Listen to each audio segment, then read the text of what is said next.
सीधे रुख करते हैं, मेरे सहयोगी अंजलि सिंह ग्राउंड जीरो पे मौजूद हैं, साथ ही उनके मौजूद हैं वो रैट माइनर्स जिन्होंने इस कामयाबी को अंजाम दिया। अंजलि, ओवर टू यू और जरा बताइए, इनसे बात कराइए, क्योंकि आज ये हीरो हैं, क्योंकि वो 41 जिंदगियां जो बाहर आई हैं उनकी सुरक्षित वापसी में सबसे बड़ी भूमिका इन्हीं रैट माइनर्स की है।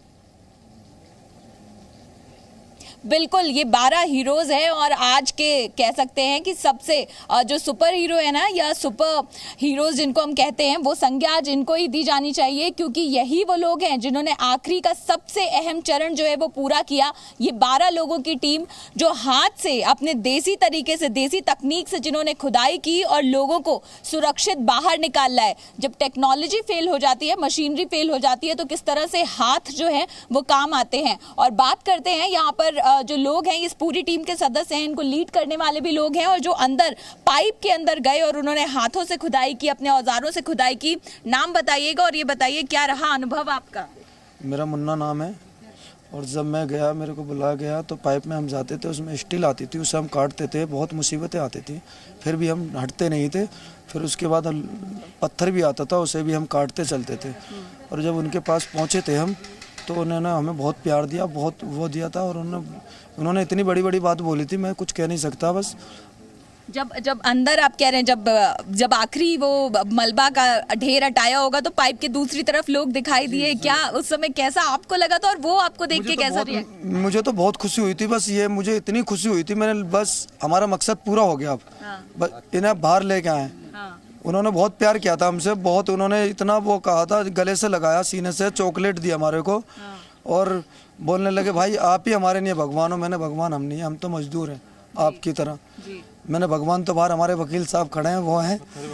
हाँ भाई, जो हमें चला रहा आपके साथ ये रैट माइनर्स मौजूद हैं, इन्होंने जिस तरीके से खुदाई की थी उसकी तस्वीरें जी न्यूज़ के दर्शकों ने देखी थी जब ये काम चल रहा था। आप जरा इनसे जानिए कि ये जरा बता सकें, डेमोन्स्ट्रेट कर सकें कि आखिर वो काम कैसे पूरा हो रहा था, किस तरीके से, कितनी छोटी सी जगह के अंदर वो बैठे हुए थे, कैसे वो खुदाई कर रहे थे, अगर ये डेमोन्स्ट्रेट कर सकें, बता सकें। देखिए, बिल्कुल हम बात करवाते हैं। जब आप अंदर गए थे, ये बताइए, जब अंदर पहुंचे आप, तो वो किस तरह से आपने खुदाई, किस तरह से आप लोग कर रहे थे? वो मलबा सामने का था, कितनी कम जगह थी और क्या दिक्कत आ रही थी, या किस तरह से पूरा काम आप लोग कर रहे थे? थोड़ा आप बता सके हाथों के जरिए कैसा आप कर रहे थे?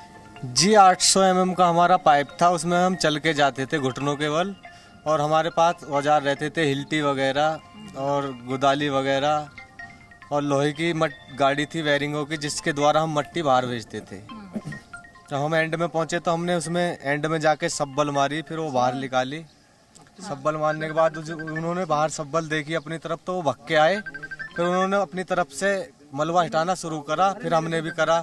तो जब हम दोनों भाई अंदर गए थे। अच्छा, तो आखिरी में मलबा जो है हटाकर फिर आप दोनों अंदर गए थे? जी। तो कैसे, आप किस तरह से, क्या औजार आपने यूज किए थे और किस तरह से चीजें आपने वहां से सामने से मलबा हटाया? कुछ अड़चन आई बीच में? अड़चन तो जी मैम आई थी, लेकिन अड़चनों का सामना करते हुए ही हमने मुश्किलों से ही कटाई की है। पत्थर है, सरिया है, इसके लिए औजार रहते हैं हमारे पास, छोटे मोटे अपने जो होते हैं।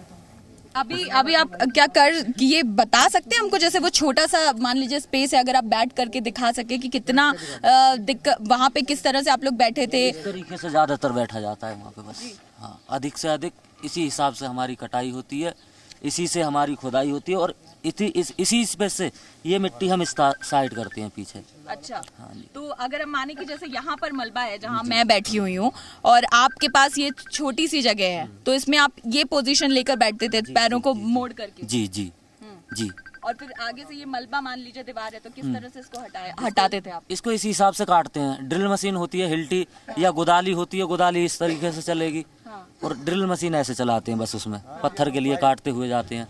तो बीच में पत्थर भी आए होंगे? हाँ, जी, पत्थर आते हैं बीच में, उन्हें पाइप के फेस से ही काटा जाता है, इतना बचा के। तो क्या हाथों से भी बीच में आप लोग मलबा हाथों से? हाँ, हाथों से पूरा ही मलबा ये हाथों से ही हटाना पड़ता है पूरा। अच्छा। हाँ, पीछे करना पड़ता है। तो ये तस्वीर ही अपने आप में बहुत रोमांचक है, लेकिन आप जरा ये बता सकें कि ये कैसे, ये ऑक्सीजन की कैसी कमी होती थी, किस तरीके से सांस लेना उनके लिए दुभर होता था उस पाइप के अंदर, और उस मुश्किल हालात की कल्पना जी न्यूज़ के दर्शक भी कर सकते हैं कि जैसे ये रैट माइनर्स दिखा रहे हैं। बिल्कुल, देखिए वहां पर बहुत चैलेंजेस थे और जैसा बता रहे पैरों को मोड़ कर किस तरह से एक पोजीशन लेकर काम करना पड़ता था, कितने घंटे तक काम करते थे और ऑक्सीजन की दिक्कत होती थी क्या, उसके लिए क्या व्यवस्था? कोई दिक्कत नहीं होती थी। ऑक्सीजन उसके अंदर है, इतना मिलता है हमें जो हम आराम से उसमें रह सकते हैं। और दूसरी बात, उसमें स्पेस होता है बैठने लायक, हमारा बैठ जाते हैं, उसको खुदाई कर कर कर बाहर निकालते हैं। एक बंदा हमारा पीछे बैठा होता है, उसको भर के उस गाड़ी में मलबा भर देता है। जो हमारे बाहर के बंदे होते हैं वो गाड़ी में खींच लेते हैं। अच्छा। हाँ, इस तरीके से हम आगे बढ़ते रहते हैं। जो हमें जगह बनती है हमारी आगे, हम पाइप को पुश करवा देते हैं, फिर आगे बढ़ जाते हैं। इस तरीके से पुश करते हुए आगे पहुंच जाते हैं हम। तो ये जैसा मैंने पूछा कि आप कह रहे हैं ऑक्सीजन की कोई दिक्कत नहीं थी, पर फिर भी क्या आप लोग अपने साथ सिक्योरिटी के लिए कोई ऑक्सीजन सिलेंडर या कोई ब्रीदिंग सिलेंडर? बिलोवर था। अच्छा जी, वो बिलोवर रखते थे कि अगर 24 घंटे वहाँ पर हाँ रखा था। अच्छा। हाँ। तो आप लोग अंदर जब थे आप लोग, तो इस बीच में क्या कह सकते हैं कि कितनी देर आप लोगों को बैठना पड़ता था, कितना दिक्कत जो है आती थी या कितनी देर समय लग जाता था मलबे को निकालने में? एक साथ 2 लोग जाते थे आप लोग? एक साथ हम 2 लोग जाते हैं और 3 भी चले जाते हैं, और टाइम का तो हमारा कोई अनुभव नहीं है। जी न्यूज़।